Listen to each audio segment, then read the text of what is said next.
I'm now going to hand over to Charlotte Brown from Resilient Organisations. Kia ora. Thanks, Belinda. So I'm presenting today on behalf of Liam Witherspoon from the University of Auckland. So this project is being led by Liam at the University of Auckland, but it's involving researchers from across the motu who have already been involved in critical infrastructure research, and in particular utilising a big network of PhD students to help with data collection and analysis.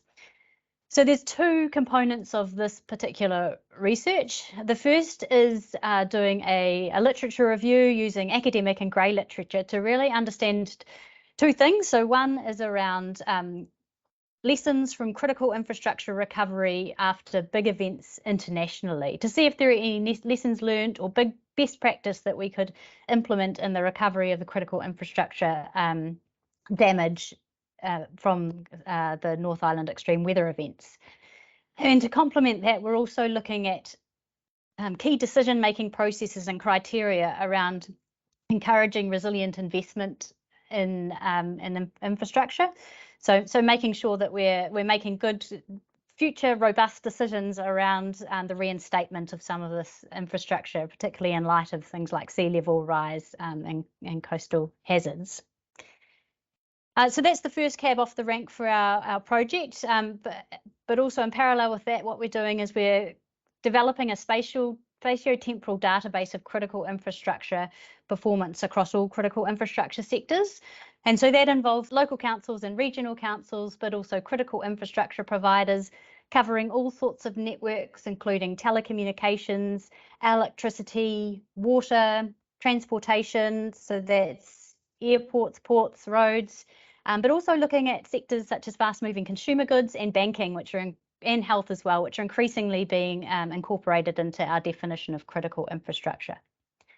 So what we're trying to do there is just gather that raw damage data, both in terms of the asset damage and also the loss of service to the people who are using those networks. And we'll be trying to create a comprehensive picture where we can not just look at one infrastructure, but look at the layers across all the different infrastructure and understand how those impacts of the damage of critical infrastructure affect social and economic recovery. That second part is not part of the study, but this data collection is setting us up to be able to do that later analysis.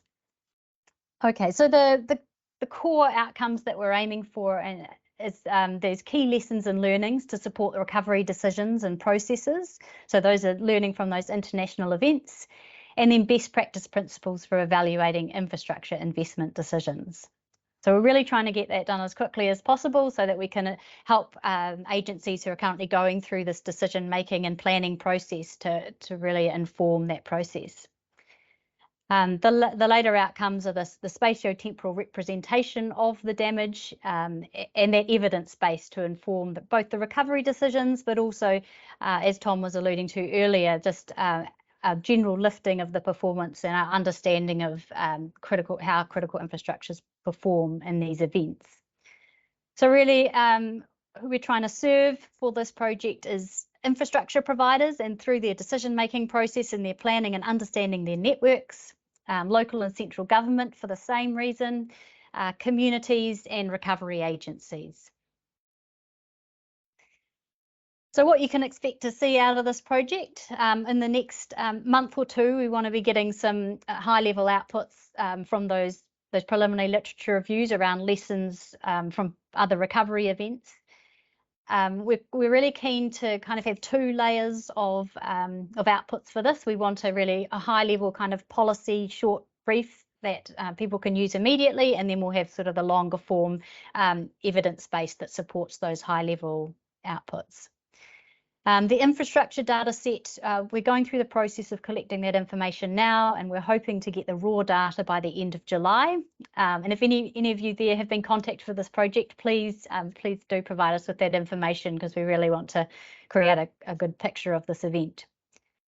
The processed infrastructure data set will be progressively disseminated through the year as we can, and we hope to also have some high-level kind of case study outputs from that as well.